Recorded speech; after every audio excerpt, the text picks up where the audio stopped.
fui a África, que era lo que siempre quería hacer. Y bueno, desde ahí entonces he desarrollado lo que es medicina humanitaria y han sido los últimos 2, 3 años de mi vida en los que me he encontrado y he encontrado mi lugar. Doctor Fernández, presentarse en la sala 45, pabellón 4. Doctor Fernández.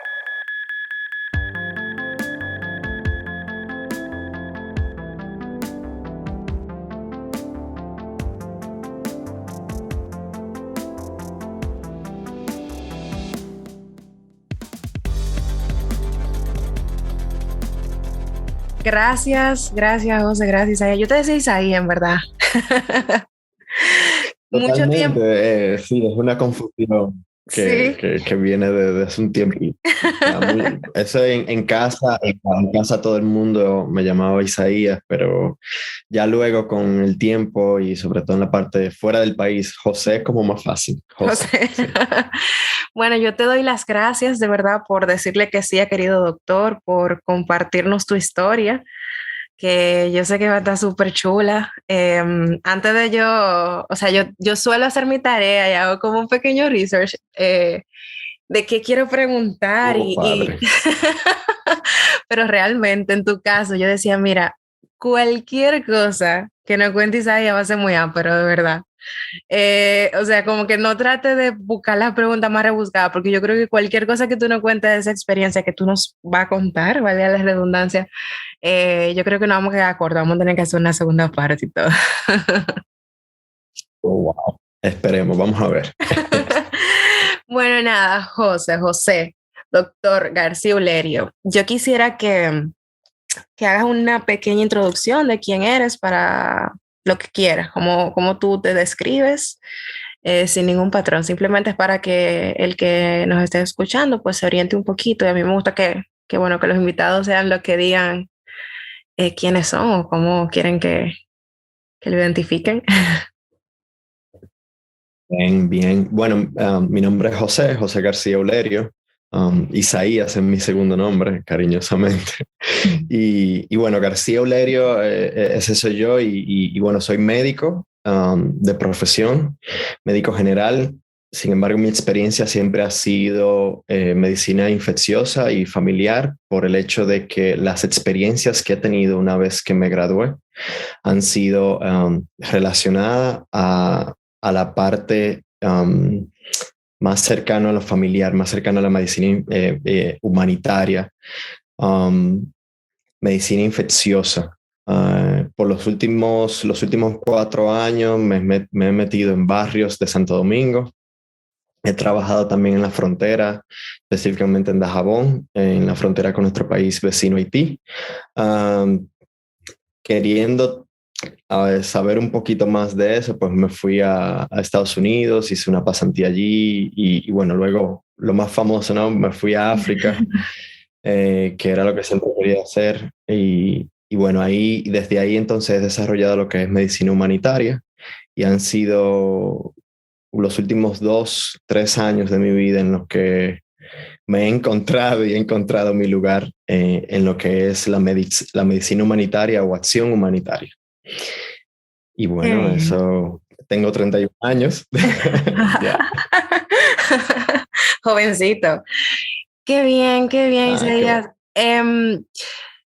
Yo quiero iniciar rápidamente, porque para mí yo entiendo que es muy importante. Yo creo que todavía en nuestro mundo médico, no todo el mundo puede definir qué es medicina humanitaria. A veces quizás médicos que no nos escuchen, porque, a ver, yo creo que a la gente le llega de una vez Médicos Sin Frontera o África o desastres, pero ¿cómo uno define? Yo misma no te puedo dar una definición. ¿Cómo uno puede definir medicina humanitaria? ¿Es una especialidad? O sea, dónde entra la medicina humanitaria en nuestra carrera? Bien, bien, la medicina humanitaria entra en lo que antes, en los años 80, se desarrolló como medicinal, que luego en los 90 global o salud global.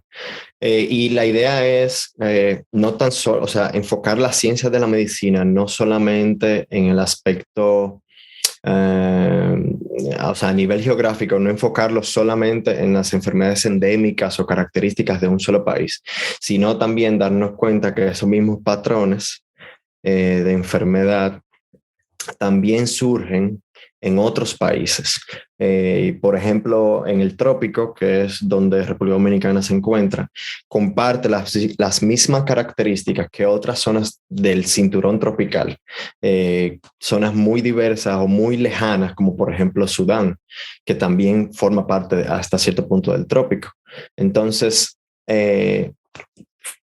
esa medicina humanitaria luego se va, o esa medicina internacional, luego se va desarrollando en lo que es salud global y se entiende que los mismos determinantes que afectan o inciden para el desarrollo de ciertas enfermedades dominicanas son los mismos determinantes que suceden, por ejemplo, en Sudán, en Brasil, en Colombia, en otras partes de África también, en Kenia, por ejemplo. Entonces, esa medicina va evolucionando, se va dando un poco más de carácter académico y hasta lo que se convierte en básicamente en lo que uno llamaría así, medicina humanitaria o gestión de desastres. Okay. Cabe destacar que la gestión, la acción humanitaria viene desde la Primera Guerra Mundial con la primera acción o la participación o la fundación de la Red Cross, de la Cruz Roja. Uh-huh. O sea, donde un cuerpo médico o un cuerpo clínico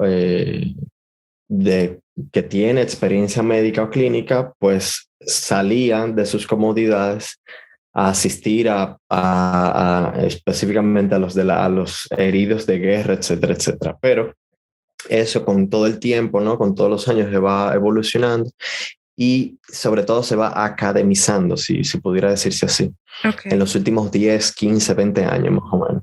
Okay. Y bueno, eso es medicina humanitaria, es decir, respuesta a los tipos de desastre o a las víctimas de desastres, que ya hoy en día está un poco más formalizada con método científico, estudio de casos, investigación, academia. Uh-huh. Y bueno, pues por ahí se toma, he dicho suficiente, no sé, ¿qué me dices? Sí, no, súper ¿Queda bien. claro? Sí, ahora me surge la duda de esa medicina humanitaria no se aplica entonces en todos los países, porque por ejemplo tú empiezas a dar nombres de países que tienen características comunes y digamos que, o sea, tú me corriges, pero son países que quizá no tienen infraestructura sanitaria muy robusta o sea, mi pregunta es, ¿la medicina humanitaria usual, bueno, tú lo decías, va en ayuda hacia lugares de desastre? O sea, yo pudiera aplicar medicina humanitaria en potencias. Yo pudiera aplicar medicina humanitaria, por ejemplo, aquí en Alemania. En Santo Domingo, en Dominicana. O no en Santo... Bueno, esa es mi pregunta, como que sí, el que piense en medicina humanitaria deberá pensar rápidamente en zonas de pobreza donde no llega la misma, ahí me equivoco. Yo te pregunto, ¿verdad? Porque tengo muchas dudas al respecto. Sí, muy válida la pregunta y yo creo que es genial porque nos permite dividir lo que es desarrollo, development, uh-huh, y humanitarianism y acción humanitaria como tal. Entonces, por ejemplo, en nuestro país, República Dominicana, que es un país considerado de desarrollo medio alto, uh-huh, así. Y bueno, a partir de ahí, las demás potencias y los demás países que están en ese nivel o superior, entonces no se produce acción humanitaria a menos que, porque acción humanitaria es, o lo que se define como un desastre es donde un evento que colapsa el sistema de manera tal que el sistema nacional no puede recuperar por sí mismo. Entonces solicitas. En Santo Domingo, por ejemplo, República Dominicana, realmente no aplica para aún venga una tormenta, un ciclón, un huracán, que es lo más común, no aplica para una acción humanitaria porque en la mayoría, casi siempre de los casos, la infraestructura gubernamental pública tiene la capacidad para sustentar esas necesidades, tanto de estructura como de salud, de educación, etcétera, etcétera. Aunque no lo veamos, ¿verdad? Porque la realidad es otra muchas veces. Ellos iban a hacer un comentario. Exacto. Pero tiene la capacidad, entonces ese Estado tiene la capacidad. Entonces, ¿qué es lo que se hace en República Dominicana y en países similares o grandes potencias? Programas de desarrollo, que por ejemplo lo implementa, tenemos muchísimos programas en cooperación con la Unión Europea, el gobierno de Español, el gobierno de Alemania, etcétera, etcétera, Estados Unidos, que tienen programas de desarrollo, entonces que son programas de desarrollo que mejoran cierto tipo de infraestructura, ya sea salud, educación, etc. Entonces, medicina humanitaria ciertamente se limita a zonas donde se vive en extrema pobreza, donde no hay estructuras sociales ni estructuras públicas que permitan un mantenimiento de la dignidad humana. Okay. En todos los ámbitos, salud, educación, todas las áreas sociales humanas. Entonces, esa es la respuesta. Entiendo, perfecto. Entonces ya que ahora yo estoy clara con la teoría, ahora vamos a mi parte favorita, porque es la que más me gusta de este proyecto, y es adentrarnos ya en la vida, en esa historia detrás de la bata, que es como decimos, querido doctor, de nada, o sea, vemos un médico, pero ahora queremos saber más, o sea, principalmente, ¿qué le pasa por la cabeza a José cuando dice en medicina humanitaria que yo quiero hacer? ¿Cuándo te da esa cosa? ¿Cuándo tú dices, aquí es? ¿Fue fácil? ¿Fue estando en la carrera? Vamos a desenvolver un poquito. ¿O tuviste mucha incertidumbre? ¿Cómo tú te inicias? Porque realmente tú no eliges un camino convencional. Y usualmente desde ahí a uno empieza como a dar ese estrés cuando uno no elige un camino convencional porque no hay mucha información. O sea, el estrés como que se agrega porque no hay un camino trazado. Y es muy chulo porque uno va trazando también su camino y no va haciendo como armando su plan de vida a según, como decimos los dominicanos, pero también genera mucho estrés cuando a veces uno no sabe por dónde empezar a cortar la tela. Totalmente de acuerdo. Y bueno, creo que, o sea, ciertamente fue así.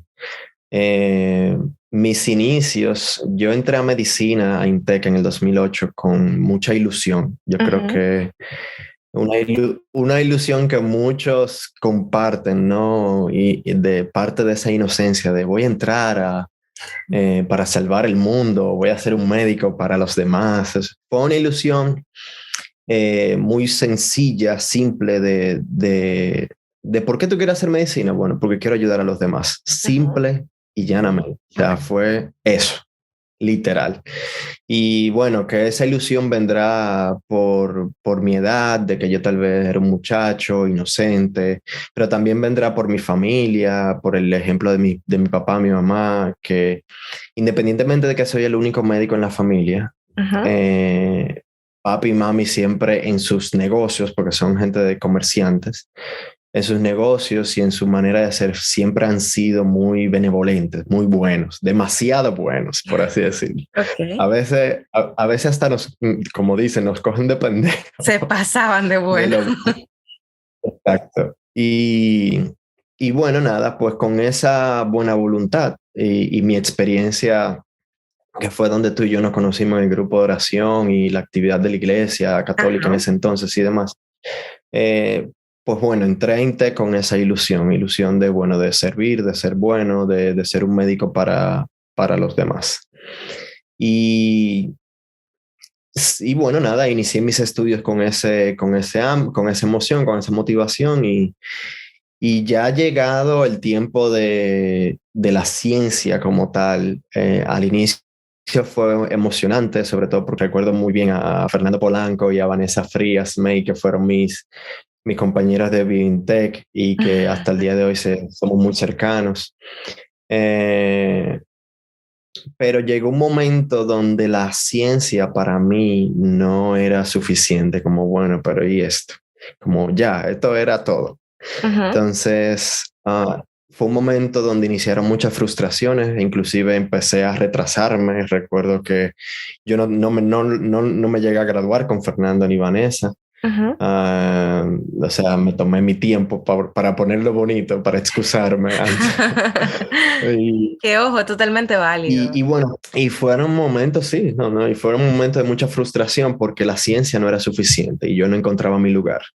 Y era muy frustrante ver a mis mejores amigos con los cuales inicié avanzando, ¿no? Y yo quedándome detrás, ¿no? Claro. Entonces, muchas preguntas, tú te podrás imaginar muchas preguntas de, ¿y esto será lo mío? ¿Seré yo bueno para esto? Tal vez lo mío sea el servicio de otra manera. Claro. Sea el ayudar de otra manera. Entonces, perdón, José, muchas interrogantes. te voy a interrumpir en algo antes de que siga avanzando. Cuando tú dices la ciencia no era suficiente, o sea, ¿a qué tú te refieres con eso? Lo que sucede es que no sé si te podrás, si te suena familiar, las clases en la universidad, y me imagino que se dan en cualquier universidad, porque al final de cuentas son clases, eran hasta cierto punto sin propósito, o el propósito único era pasar un examen y listo. Okay. Y eso para mí era como sin sentido, o sea, era estudiar anatomía, era estudiar fisiopatología, sin un objeto de estudio, sin una, a ver, o sea, sin una persona delante, o sea, era tratar enfermedades y listo. Y para mí eso como que bueno, pero como que no era tan emocionante, ¿sabes? Okay. Yo no hacía clic con eso. Okay. Porque para mí siempre el individuo, yo diría, siempre ha sido como lo que me engancha. Ok, entiendo.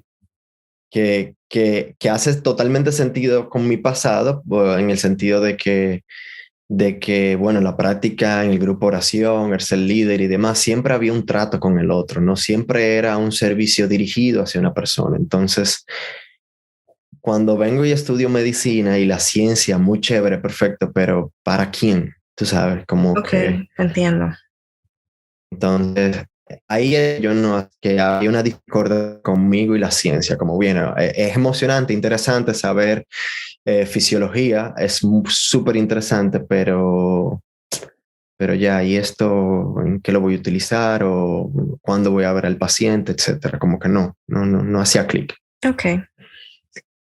Y bueno, siguiendo esa misma parte, la frustración llegó a su punto cuando ya iniciamos, o sea, cuando ya vamos a aplicar la ciencia, ¿no? Que es cuando pasamos, si no me equivoco, al preinternado, que si no me equivoco, el primer fue el de ginecología, que es el primer paso donde tú sales de la universidad y empiezas a vivir básicamente, a tomar las clases dentro del hospital, recuerdo yo que fue en el Morgan, y a tomar la clase dentro del hospital, a hacer turnos de noche y todo era en el hospital. Yo fui súper emocionado porque yo dije, bueno, ya la ciencia, que perfecto, pasé los exámenes, pasé la materia, cumplí. Claro, la Entonces, voy a aplicar ahora. Ahora vamos a aplicarla, que eso era lo que a mí me hacía falta, ¿no? O sea, eso era lo que yo quería. O sea, para mí el sentido de la ciencia, si no tiene una aplicación para el beneficio de otro, no hago clic con ella. O sea, y ese era todo el motivo por el cual yo quería estudiar medicina. Y bueno, nada, llegó el momento y yo voy muy emocionado a mi Morgan, que a ver, que uno siempre ha sabido de que las infraestructuras de salud en Dominicana pues son precarias. Sabemos los cuentos de que tal vez te va a faltar esto, de que tal vez... Lleva tus materiales muchas veces ahí, había que armar un Exacto, tú tenías que armar tu propia de gasa, guante, porque tú sabías y ya te habían dicho dicho de que, mira, te puede faltar.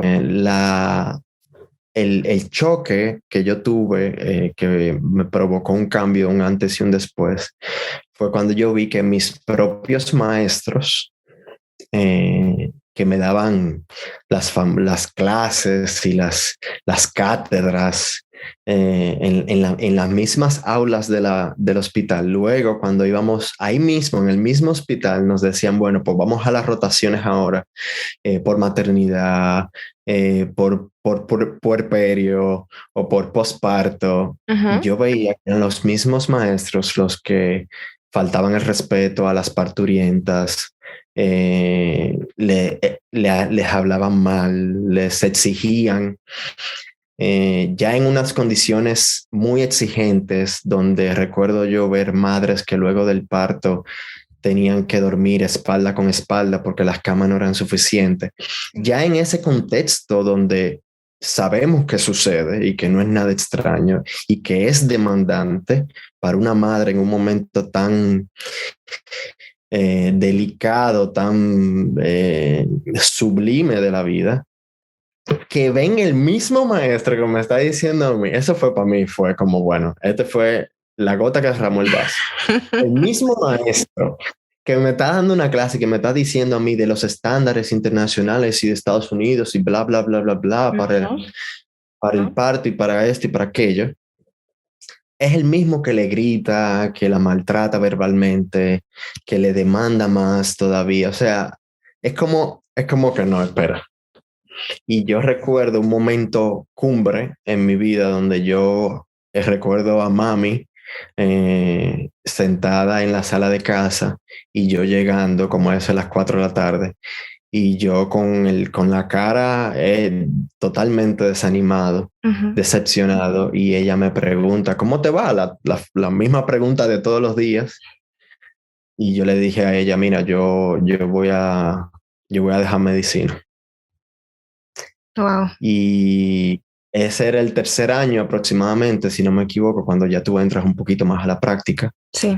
Y casi a mitad de carrera. Y ella me dijo, no, espérate. Y ahí tuvimos una conversación donde yo lloré, me desplayé y le dije, oye, es que si esto es medicina, yo no quiero ser médico. O sea, si lo que yo he visto, si todo lo que yo pasé el examen, me atrasé, retiré materias, repetí, que esto y que aquello, pasé el examen, perfecto. Llego al punto donde siempre he querido llegar, ¿no? Donde entiendo que es mi lugar. Y eso es lo que es ser médico. No, pues yo no, no, ¿Dónde no, me yo doy de no quiero. baja? Que aquí no es. ¿Cuál es la próxima parada donde se para el bus? Yo no desmontarme, no, hondearme de ese bus, como uno dice. Porque literal, o sea, yo estaba totalmente decepcionado. Okay. Y ahí mami me calma. Siempre la parte de que ella me dijo que yo nunca entendí, sino hasta ahora. Que siempre, ese fue el camino que tú elegiste, ese fue el camino que tú elegiste, ¿no? Tratando de enseñarme algo que en el momento yo no comprendía. Y ella me dijo, no, tómate un tiempo. Entonces ahí yo me preparé para hacer un viaje solo, que fue en el 2013 para Brasil. Okay. Y ciertamente me fui con amigos, pero más que todo era mi primer viaje, que lo armaba yo, que yo me iba solo, que yo no me iba con ningún familiar y que yo era responsable de mí. Y ese fue, ahí yo me preparé porque aprendí el idioma, seguí tomando materias y seguí pasando, retiraba muchísimas, pero bueno. Um, la cuestión fue que me tomé mi tiempo para ese viaje y bueno, me salí de la universidad como por casi 2 trimestres, más o menos, un trimestre Okay. y pico. Okay. Y, y bueno, nada, me fui a Brasil y participé ahí en un evento que se llama la Jornada Mundial de la Juventud. En ese entonces yo estaba muy devoto, muy adentrado a la parte religiosa, espiritual. Um, Y entonces empecé, con todas esas frustraciones, empecé a buscar interiormente, como que empecé a indagar la parte de la vocación sacerdotal. Y, y bueno, nada, yo me fui a Brasil. La Jornada Mundial de la Juventud, para que tú entiendas, es un evento religioso organizado por la Iglesia Católica.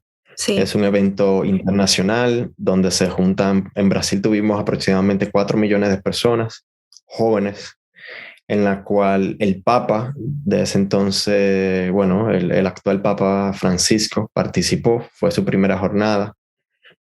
Y, y el Papa, exacto, el Papa pasa una semana con nosotros, 5 días, en eventos que él participa, pero la jornada dura en general 14 días. Yo me pasé casi un mes, nos pasamos casi un mes en Brasil, más de 20 días.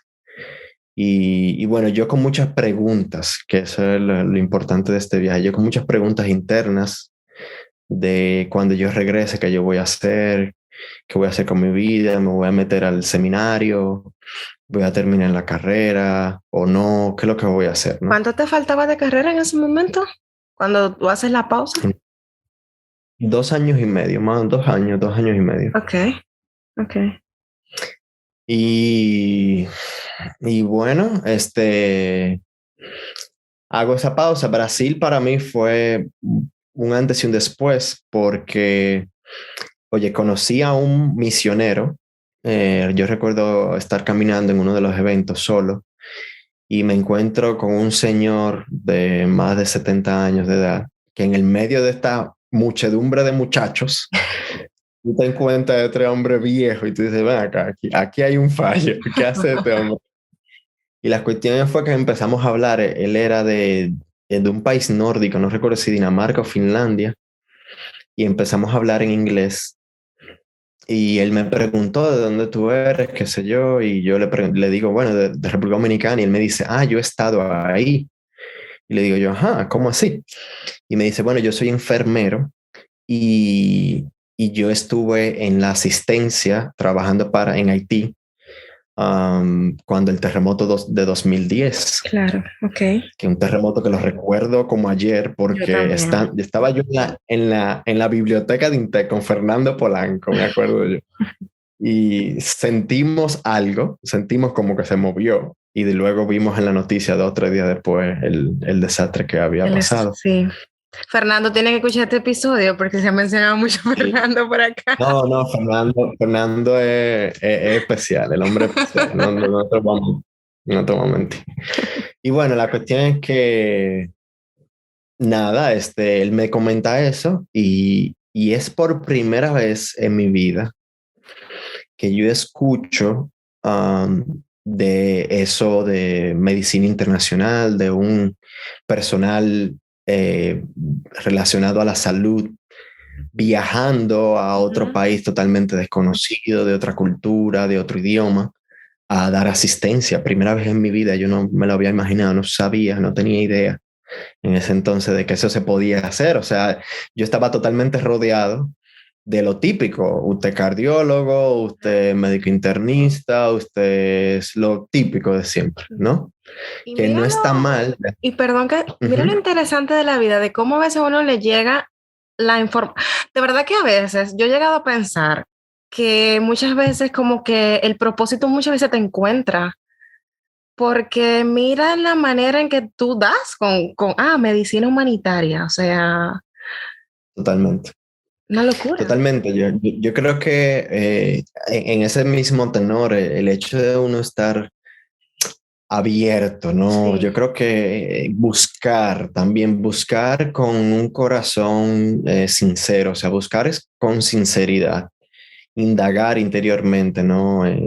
Buscarle respuesta a esas preguntas internas. Sí, claro. Yo creo que atrae, ¿sí, no? Atrae respuestas que son muy reales o muy cercanas a la verdad, porque de verdad que si yo hubiese hecho la vista gorda a todas esas inquietudes internas que yo tenía, yo tal vez nunca hubiese ido a Brasil, nunca hubiese aprendido portugués y simplemente me hubiese enrolado en un programa de especialidad médica común y corriente, que no está mal. Déjame hacer esa nota, Sí, claro. esa nota, que no está nada mal, se necesita, pero que no responde a mis dudas existenciales y demás, ¿sabes? No, claro, nosotros lo hemos dicho en episodios anteriores, que claro que sí, y eso tiene que seguir, pero que no sea por hacerlo, que si hoy por hoy cada persona elige, o sea, tratar de hacer más consciente la elección que hacemos y no Total. salir de la carrera y decir, bueno, yo tengo que hacer un programa de residencia porque es lo que toca, cuando hay un mundo abierto y lleno de posibilidades. Lo que pasa es que, claro, somos una generación que quizá tenemos que hacer ese clic y decir, a ver, la medicina no es solamente eso, hay mucho más que se puede tratar. Totalmente, totalmente. Y yo creo que es eso, abrir los ojos, Ujú. ampliar la perspectiva a todas las otras áreas humanas en las que la medicina también se desarrolla. Eh, Porque no es solamente lo mismo, ¿no? Y bueno, nada, yo recuerdo que inclusive, oye, te lo digo porque lo viví en carne propia cuando regresé de Brasil ya con la idea, con la semilla, ¿no? Con el Ujú. concepto de que esto era posible, de que había alguien en el mundo que yo conocí en Brasil, no sé si rico, pobre, si bebía bajo techo o no, no sé, pero este tipo estaba haciendo esto y como que eso resonaba en mi corazón. Yo recuerdo que regresé a Dominicana y recuerdo en el internado de medicina interna, en la Plaza de la Salud, yo estaba con Omar González y con César Cedeño, lo recuerdo como ayer, porque en un momento el coordinador nos reúne en el parqueo y nos dice, bueno, pues este es el inicio de su internado de medicina interna. Ujú. Como es medicina interna, ustedes pueden elegir el área que ustedes deseen y pueden hacer rotaciones con ese médico especialista, ¿no? Lo típico de medicina interna, la gente quería ir a imágenes, quería ir a cardiología, quería ir a nefro, etcétera.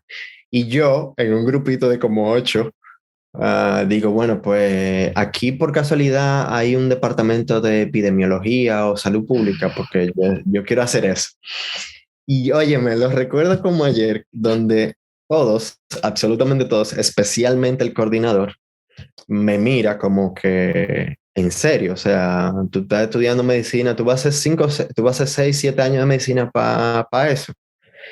Y yo le digo que sí. Y recuerdo a Omar y a César porque éramos muy cercanos Ujú. y ellos, como para defenderme, me dicen, no, doctor, pero él ha ido a Brasil y sabe portugués y de cuándo. Entonces, este médico, el coordinador, um, estudió inmunología, no voy a decir más, en Brasil. Ya te saldrá que es verdad. Estudió en Brasil y bueno, empezamos a hablar portugués ahí. Y bueno, como que eso le calmó el ánimo, como que le dio una espiga, como que de que yo sabía lo que quería. Ok. Y, y, y, y bueno, nada, me dijo, pues sí, pues te vas a epidemia. Y me fui a epidemiología y fue la primera vez en mi vida que yo había entrado a un departamento de epidemiología. Y súper genial, o sea, yo creo que ahí estaba el doctor Hills, no me acuerdo el nombre ahora mismo, pero el tipo, una excelencia, una eminencia. Ujú. Y bueno, fue la primera vez que yo me introduje en el mundo de la gestión de datos epidemiológicos, saber los trends de dengue, saber el reporte del EPI o del formulario EPI de las enfermedades que tenías que notificar, de notificación obligatoria, etcétera, Ok, etcétera. O sea, sí, fue la ajá. primera vez que yo dije, como que en el mundo de la data, ¿no? Sí, Y, oye, me encantó. Yo dije, wow. aquí es. Tú Y llegaste a decir, ya me encontré. yo dije, oye, me emocioné. Entonces, me encantó, ¿no? Ahí pasé unas cuantas semanas, un mes, el tiempo que duró el internado. Y más que todo era empapándome de esos conceptos, ¿no? De lo que se hacía, pero todo muy básico, todo muy Ujú. básico. Ok.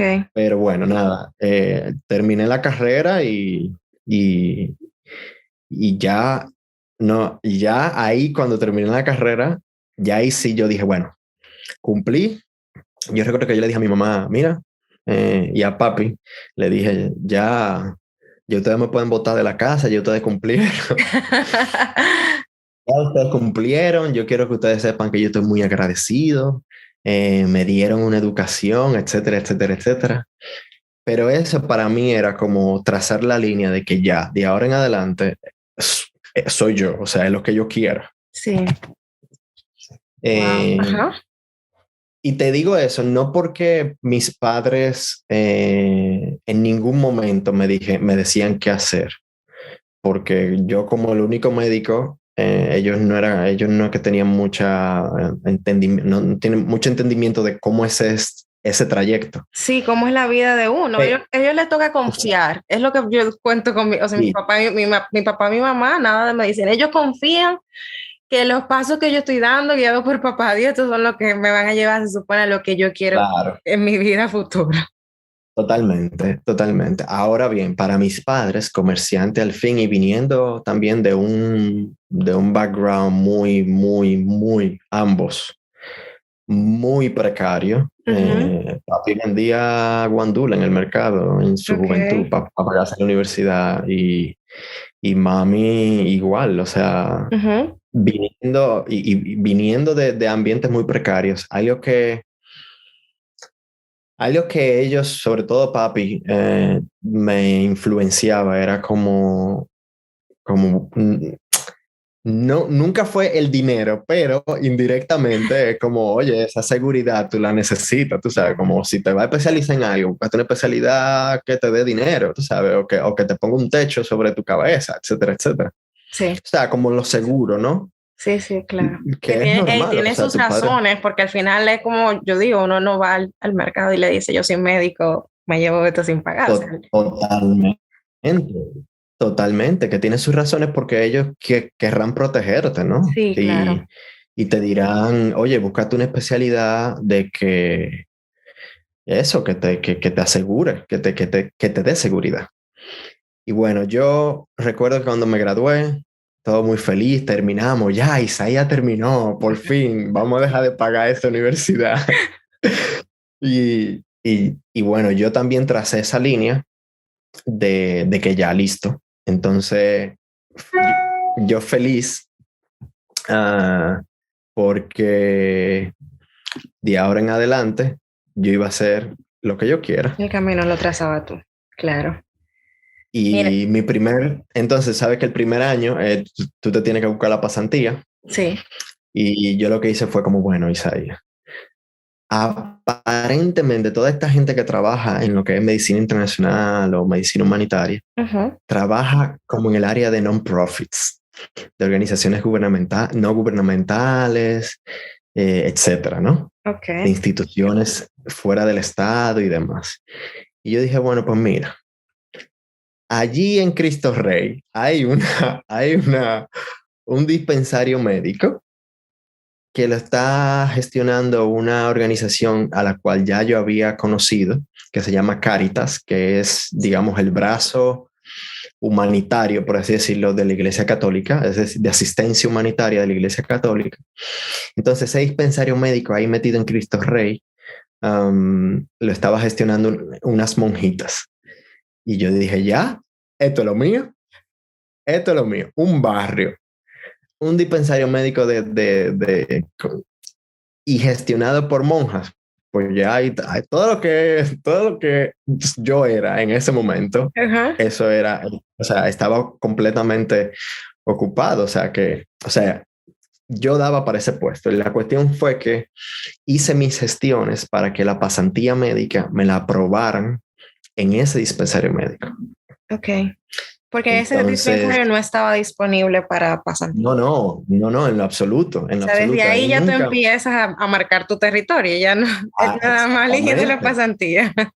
Totalmente, ¿no? Por eso te digo, o sea, yo dije, no, espérate, que si yo hago una pasantía, tiene que ser como como que vaya por esta área, ¿no? Que sea el área de non-profits para yo poder conocer e ir empapándome. Ciertamente, yo te lo digo ahora con mucha seguridad, pero en el entonces, en ese momento, era como, bueno, yo creo que esto va a funcionar, tú sabes. Como, o sea, literalmente, o sea, mira, ya yo de por sí, ya con yo... sus dudas y sus miedos. Claro, y era como que bueno, dando nada, palo a los ciegos, pero confiando. totalmente. Total, así mismo, literal, era dando palo a los ciegos porque yo no tenía ni idea en lo absoluto de si me iban a aprobar, si eso iba a ser posible, etcétera. O sea, yo no sabía. Pero nada, fui donde la monjita, hice la gestión, fui a salud pública, busqué a un agente, bla, bla, bla, bla. Me aprobaron mi pasantía y yo feliz, oye, yo recuerdo que yo tenía un maletín que yo había comprado por ahí, un maletín y bueno, yo me iba todas mis mañanas a las 8 de la mañana y me metía para Cristo Rey, que es un barrio, y me metía o me iba a pie caminando, que eran como 20, 30 minutos de mi casa, o me iba en carrito público. Y, y yo me metía para mi barrio y me metía ahí con mi monjita y ahí veíamos dispensario médico que proveía servicios de salud básicos de primera, de atención primaria. A aproximadamente 200 familias que luego supimos cuándo, que ya yo te voy a contar. Pero bueno, la cuestión fue que el primer año yo me enfoqué más que todo en aprender, en aplicar ese conocimiento más que todo yo diría infectología, uno porque fue no la única, pero una materia que me la gocé muchísimo y que la pasé en muy buena nota con Balcácer. Yo también me la gocé mucho esa materia. Sí, sí, y que me funcionó muchísimo, porque imagínate, en un barrio, obviamente, lo que más prevalece son enfermedades infecciosas y ya luego sí, enfermedades crónicas, como es un barrio muy cercano a la ciudad, o sea, es muy, muy cercano a la ciudad, como te digo. Yo vivía en Piantini y en 20 minutos ya yo estaba en un barrio que era completamente otra realidad. Sí.